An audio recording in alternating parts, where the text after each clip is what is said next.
Hi friends, मैं आपका भैया पीटर बात कर रहा हूँ। आज हमारी स्टोरी का नाम है नामान और 7 डुबकी। नामान और 7 डुबकी।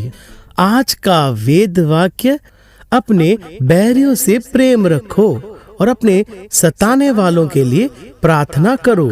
मत्ती अध्याय 5 वचन 44। चलिए स्टोरी के अंदर चलते हैं। आज जो हम स्टोरी देखने वाले हैं उसका हीरो यही है। इनका नाम नामान। यह अराम के राज्य का शूरवीर सेनापति था। सेनापति का मतलब अपने सैनिकों को लेकर पास के राज्य में जाकर डिशुम डिशुम डिशुम डिशुम डिशुम डिशुम डिशुम डिशुम ऐसा लड़ाई करके वहाँ के लोगों को गुलाम बना के ले आते थे। और सिर्फ यही नहीं, उस राज्य के सोना चांदी और सारे मुख्य चीजों को भी वो लेकर आते थे। वो एक बहुत ही शूरवीर सेनापति थे। उस देश के राजा को भी उन्हें बहुत पसंद करता था। लेकिन एक दिन उनके शरीर में सफेद सफेद और छोटे छोटे दाग आने लगे। उसका नाम था कोढ़। उस बीमारी को ठीक करने के लिए उस राज्य में दवाई नहीं थे। किसी डॉक्टर भी उसे चंगा नहीं कर सकते और ठीक भी नहीं कर सकते। उनका मुख पूरा सूख गया, बहुत दुखी हो गए। लेकिन नामान के घर में एक छोटी सी लड़की, सुंदर सी लड़की, प्यारी सी लड़की थी।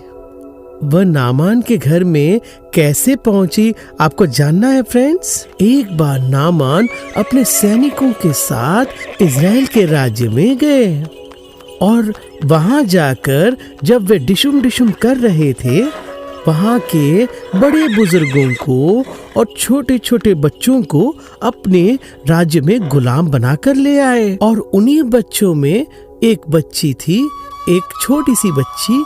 ये बच्ची सुंदर सी सुशील बच्ची, और ये छोटी बच्ची अपने माँ बाप से अलग हो गई। उनके पसंद के खाना भी उन्हें मिलेगा कि नहीं पता नहीं। और इस लड़की को नामान ने अपने घर के कामों के लिए रख लिए।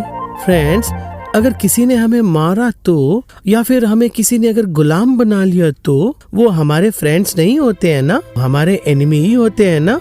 लेकिन अपने एनिमी और शत्रु यजमान नामान को इस छोटी सी बच्ची ने मदद की। फ्रेंड्स, क्या मदद की हम देखें क्या?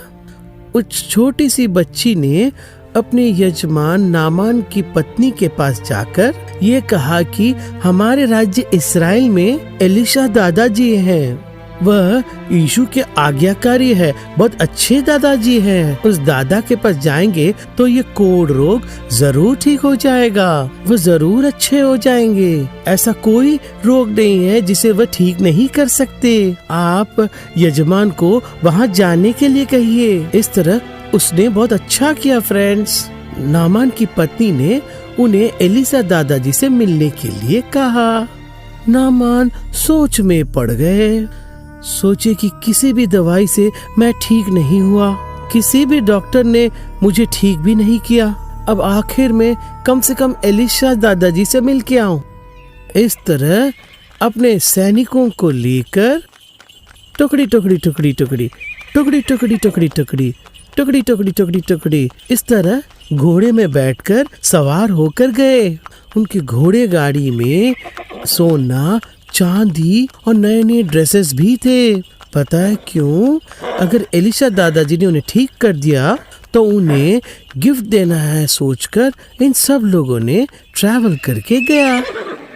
आखिर में नामान एलिशा दादाजी के घर पर आ गए।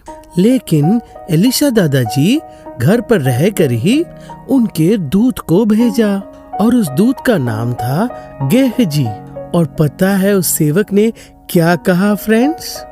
उस सेवक ने कोई भी दवाई नहीं दी। उसने ये कहा कि पास में यरदन नदी नाम का एक नदी बहती है, उस नदी में आपको डुबकी लगाना है।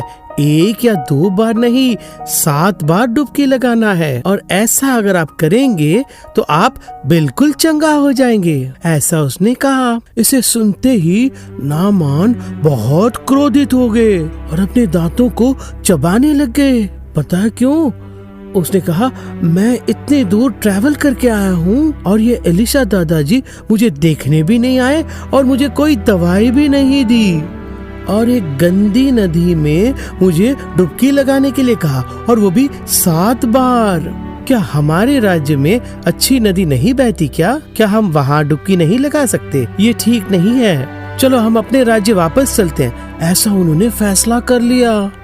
इसे देखकर एक सैनिक ने सेनापति नामान को ये कहा कि सेनापति, अगर एलिशा दादाजी ने ये कहा होता कि तुम एक राज्य को जीत कर आओ, ऐसा बड़ा विषय कहा होता, तो आप उनसे लड़ाई करके जीत के आते ना। वो तो डुबकी लगाने के लिए ही कह रहे ना, छोटी सी बात है ना, जरा सुन लीजिए ना, ट्राई तो करके देख लीजिए।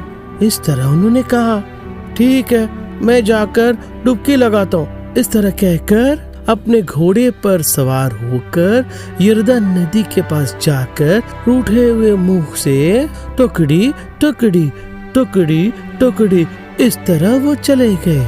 और जैसा कि एलिशा दादाजी ने कहा, वहाँ उन्होंने 7 बार डुबकी लगाना शुरू किए। 1 2 3 4 5 6 6 बार डुबकी लगाने के बाद भी उनके शरीर में कोई बदलाव नहीं आया, उनका रोग चंगा ही नहीं हुआ। लेकिन एलिशा दादाजी ने 7 टाइम्स कहा था ना, 7 बार कहा था ना। इस तरह कहकर 7वें बार जब डुबकी लगा के आए तो देखे कि उनके शरीर में सफेद सफेद छोटे छोटे सारे दाग भी चले गए। एक बच्चे के जैसे उनका स्किन बिल्कुल नया हो गया। अब वो देखने में बिल्कुल जवान लगने लगे। अब उनका सिर्फ शरीर ही नहीं बदला बल्कि मन भी बदल गया। इसके पहले एलिशा दादाजी के ऊपर ईर्ष्या, क्रोध, बैर ये सब था ना, और अब वो सब बिल्कुल दूर हो गया। अब तो एलिशा दादाजी को वो बहुत पसंद करते थे। उन्होंने कहा, कोई डॉक्टर ने मुझे ठीक नहीं किया, कोई दवाई भी मुझे ठीक नहीं किया, इज़राइल का प्रभु यीशु ने ही मुझे चंगा किया। उन्होंने ही उनके आज्ञाकारी एलिशा दादाजी के माध्यम से मुझे चंगा किया।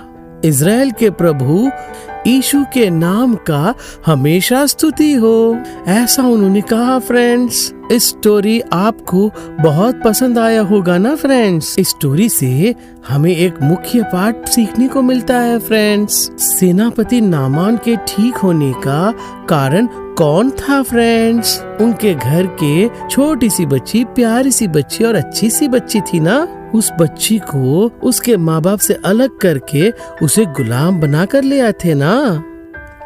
नामान को उस बच्ची का एनिमी ही होना चाहिए था ना, लेकिन वह नामान को भी उस छोटी सी बच्ची ने कहा, मेरे राज्य के एलिशा दादाजी के पास अगर आप जाएंगे तो आप ठीक हो जाएंगे। इस तरह उनका अच्छा किया। हम भी हमारे एनिमीज को, हमें पसंद न करने वालों को हमें अच्छा करना फ्रेंड्स। आप भी इस छोटी सी अच्छी सी बच्ची की तरह सबकी मदद करेंगे, है ना। मुख्य रूप से आपके एनिमीज के लिए आप अच्छा करेंगे, है ना। बैरियों से प्रेम रखो और अपने सताने वालों के लिए प्रार्थना करो। इस वाक्य के आज्ञाकारी होंगे ना फ्रेंड्स।